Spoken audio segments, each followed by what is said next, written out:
క్షమాపణ, అక్కడ క్షమాపణ కనిపిస్తుంది. మనము ఇతరులను క్షమించే విధంగా ఉండాలి, ఇతరులను ప్రేమించే విధంగా ఉండాలి. మనం ఎన్నో పాపాలు చేశాము, ఎన్నో ఘోరమైన పాపాలు చేశాము, దేవునికి విరోధంగా మనము ఉన్నాము, తిరుగుబాటు చేశాము. కానీ వారిని క్షమిస్తున్నాడు.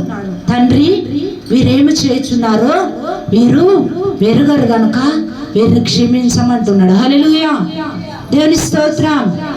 అలాంటి క్షమా హృదయము మనకి ఉండాలి. హల్లెలూయా, దేవుని స్తోత్రం. అనేక హింసలు పెడుతున్నారు యేసేని, అనేకమైన శ్రమలు. ఇట్లా ఒక కొరడా చేసి దుండే విధంగా కొట్టుతున్నారు యేసేని.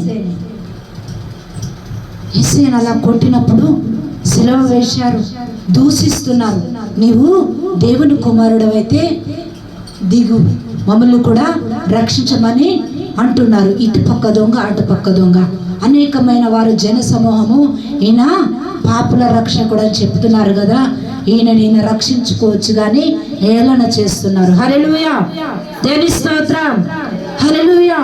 అలా వారు అపహాసించి అనేకమైన మాటలని అనేకమైన హింసలు పెట్టినా కానీ ఏం చెప్తున్నాడంటే దేవుడు ఆ శిలువ మీద చేరి, తండ్రి, వీరేమి చేస్తున్నారు, వీరు ఎరుగరు గనుక వీరిని క్షమించమంటున్నాడు. హల్లెలూయా, దేవుని స్తోత్రం. మనము క్షమించే విధంగా ఉన్నామా?